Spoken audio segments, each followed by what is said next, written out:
A little over 7 years ago, I was about to get married, and I started having these pains in my chest. And so I went to my doctor to ask him about that, and he sent me to a cardiologist just to be safe. And I went to the cardiologist, and he put me through a series of tests, including a stress test on a treadmill and a few other things, and he finally concluded that it was nothing, that it was just anxiety. After all, I was about to get married. But both of the doctors told me what they always tell me, and that is you need to lose some weight, you need to exercise more, you need to eat the right foods, and remember you have a very stressful job. So all of these things are really important, they said. Have you ever thought about the fact that the spiritual life is very much like taking care of our physical bodies? There are things that we need to do to take care of our heart, our physical bodies, but the truth is we're not always very good at doing them. We intend to do them, we plan to do them, we agree that they are important, but we don't always get around to it. And when it comes to our heart, doctors will tell you there are things you need to look out for. Things like high blood pressure, high cholesterol, too much stress, shortness of breath, pain down your arm, certain other things. But when it comes to our spiritual lives, there are also things that we need to watch out for. Too much fear and anxiety, stress and anger, resentment and jealousy, guilt and shame, greed and selfishness, ingratitude and entitlement. These things are just as dangerous to our spiritual lives as the physical symptoms can be to our physical bodies. So today I'm starting a brand new series called Matters of the Heart. I got this idea from a book that Andy Stanley wrote called Enemies of the Heart, but I decided to call this Matters of the Heart. We're going to talk about some of the things in our lives that work against the spiritual life. And these are the things that Jesus can help us overcome so that we can be healthier, happier, and more fulfilled people. And today we're going to begin with what I think is, in our culture, the main matter of the heart, and that is too much fear and too much anxiety. Last summer we were in Sewanee over the 4th of July, and we went over to the Sunday school assembly to meet some friends to go and watch the fireworks show. And so we went to their house and we made our way out to the field where they do the fireworks show. And our friends introduced us to a family from Dallas who has been coming to the assembly for, I think, a number of generations. And they were a great family. And I spent the entire fireworks show talking to the dad. He was a very nice guy. He had 4 children. A beautiful family. He was a successful business person in Dallas, involved in finance. He was well-connected, very involved in philanthropy. We talked about his church. We talked about faith. We talked about politics a little bit. We talked about being a husband and a father. It was a great conversation, a great family, a great person. Well, Friday, I got a phone call from the friend that we went to meet over there that introduced me to this family, that on Wednesday of this past week, after the kids had gone to school and the wife had left the house, that he decided to take his own life. What happened? Why? He had all these things going for him, but something wasn't right. A matter of the heart. A matter of the mind. In our gospel reading this morning, we have Jesus calming the storm. The disciples are in the boat on the Sea of Galilee, and they are crossing the sea, and Matthew tells us that a great storm comes up, and there are lots of waves and wind beating against the boat, and the disciples are terrified, so they go and they wake Jesus up. Jesus was asleep in the midst of this storm. But Jesus gets up and he asks him, "Why are you afraid, you of little faith?" And he rebukes the wind. Another gospel tells us that he says, "Peace, be still." And all of a sudden there was a dead calm, and the disciples were amazed. Jesus calmed the storm. Friends, Jesus calms the storms of life, but we have to turn to him, and we have to let him do that. Fear and anxiety is on the rise, and it runs rampant in our culture. Too many people live their lives in fear every day. Stephen Diamond wrote a piece for Psychology Today a number of years ago where he said this: "We fear the future, the unknown. We worry about what will happen to us, our family, our spouse, our business, our money, our home, our possessions, our country, our world. We live in a universe which is inherently unpredictable, dangerous, and deadly. Indeed, anxiety, which generates more anxiety, can be understood as an acute or subliminal awareness of life's insecurity and the ever-present possibility and absolute inevitability of death. So much of what we worry about has to do with losing what we have: health, happiness, love, wealth, power, status, wisdom, freedom, independence, support, vitality, and ultimately life itself. Existential anxiety is a recognition, either conscious or unconscious, that life is finite, existence is tenuous, and that all or what little we have can be taken from us at any given time. Like that. The truth is, we worry because life is fragile. We worry because bad things happen. We worry because what we have worked to build can be taken away from us and it doesn't sit well. We worry because we think that it will help us control things, but it never does. It never helps us control things. I encountered a profound book in seminary written by Paul Tillich. The book is titled The Courage to Be. I would not recommend it for bedtime reading. It's an academic book. But it's a very enlightening book because Tillich talks about the difference between fear and anxiety. And very simply, he basically says that fear has an object that you can face, that you can analyze, that you can attack. But anxiety is fear of the unknown. It doesn't have an object. Its object is the negation of every object. So anxiety causes us to be afraid, but we don't exactly know what we're afraid of. And then Tillich gives three basic categories of fear and anxiety, and he says anything that you worry about in life, anything that you're afraid of in life can go into one of these three categories. And put this to the test. The first category is the fear of death, or non-being, as he calls it. And he says that death is the most basic, most universal fear. We can't argue it away. And it's the trump card, he says. The second category is the fear of emptiness, meaninglessness, a fear that everything that we work for, everything that we do will amount to nothing, and that life would be just as fine without us in it. And next to death, meaninglessness can be our worst nightmare. I don't know what happened to that guy in Dallas, but there was some emptiness, some meaninglessness going on there. There was an article in the New York Times a few weeks ago saying that suicide rates have now reached an all-time high. There's a lot of emptiness, a lot of meaninglessness in our culture. The third category is the fear of guilt and shame. Many of us are ashamed of things we've done in the past. In fact, we often can let guilt control our lives to the point that it inhibits us from doing anything else. Guilt has the ability to cripple us if we let it. Everybody makes mistakes.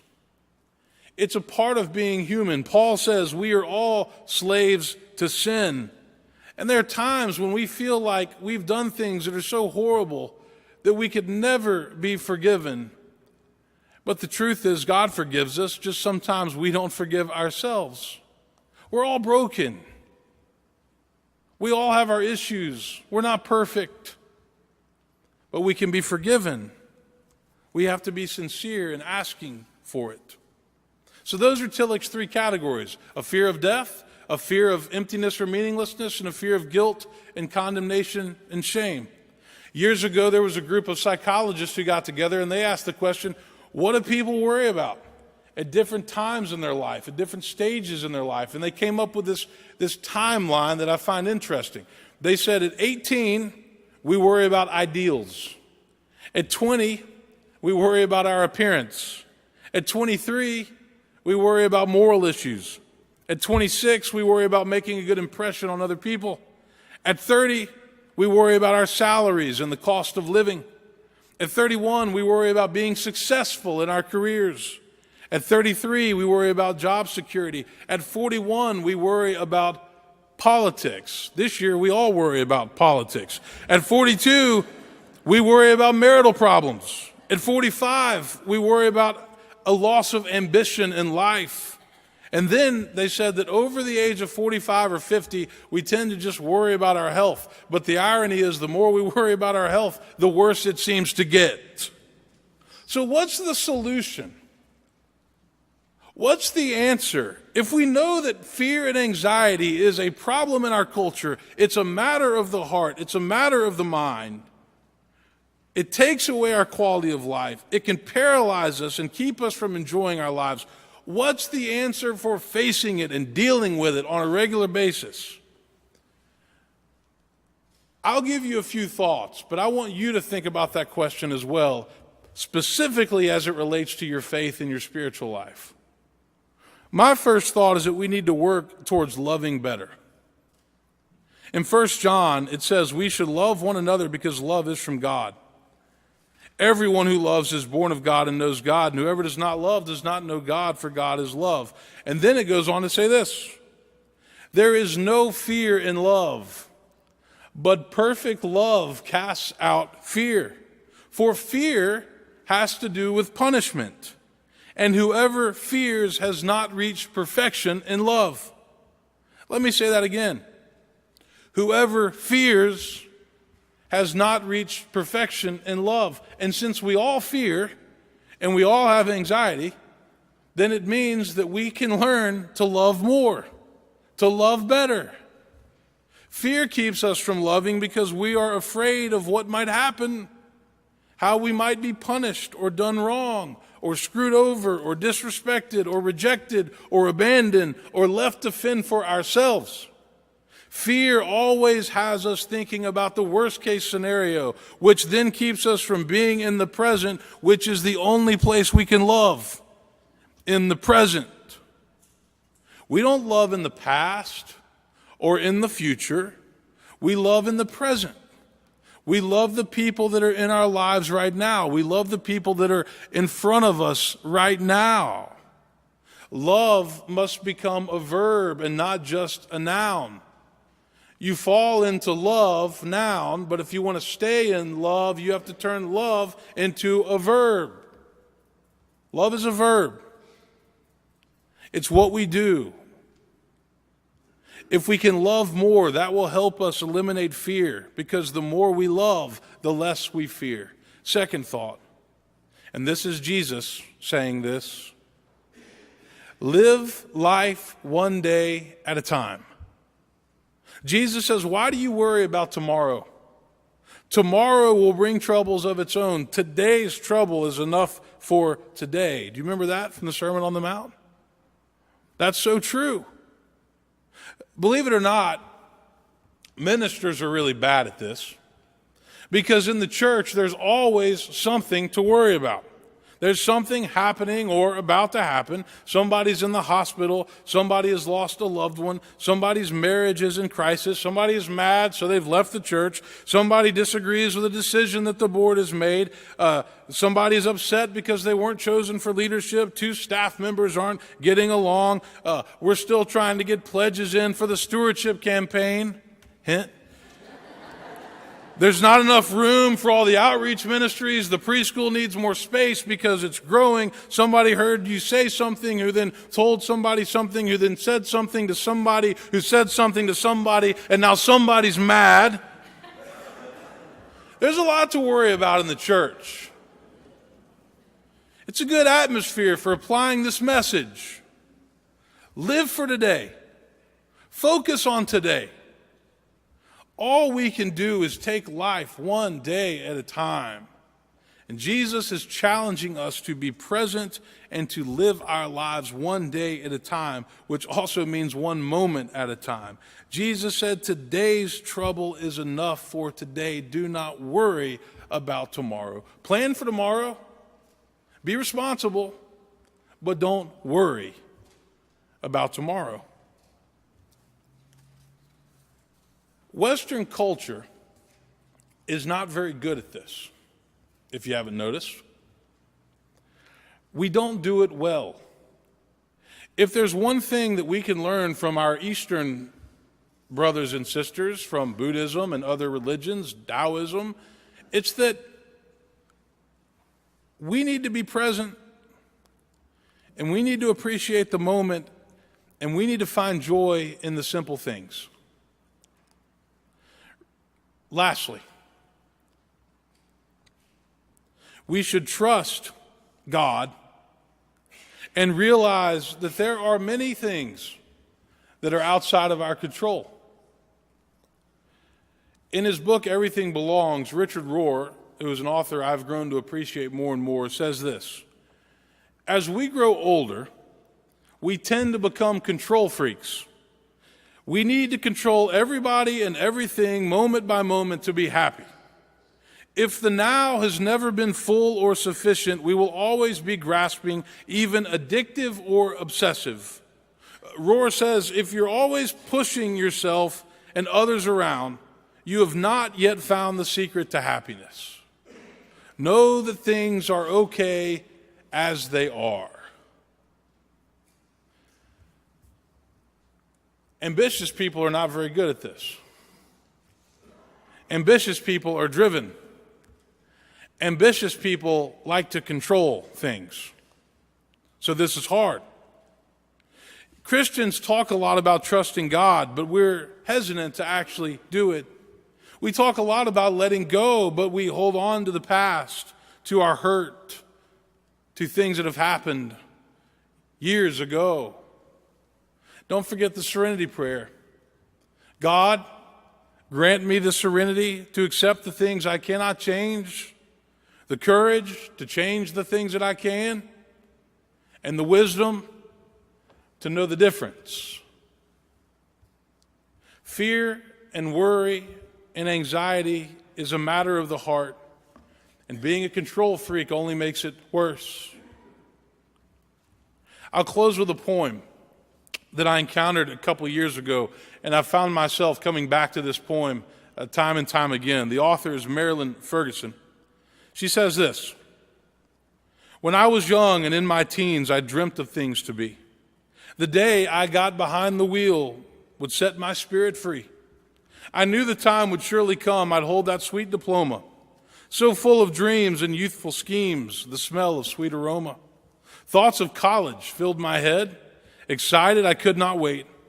Surely I would find myself and come to know my fate. With my degree, I had it made. My life was looking up. And into the working world I went, a time to fill my cup. With wedding bliss, the one I loved, this was my bag of tea. A lovely home, a tiny child, so much was yet to be. The ladder of success I'd climbed, I'd reached my goal in life.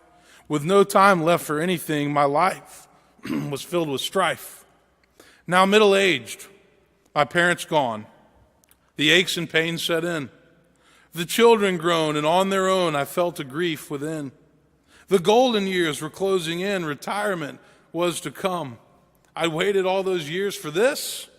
Old age had now begun. Now wise and gray, I think about those years so long ago, and how I'd hoped for them to pass, a better life to show. But through it all, I missed the boat. Be happy where you are, for if you wish your life away, you'll miss the shining star. Today is all that matters, a gift from God above. Unwrap the many treasures and fill your hearts with love. Whether 9 or 99, it never is too late to find the joy in living, to pray and meditate.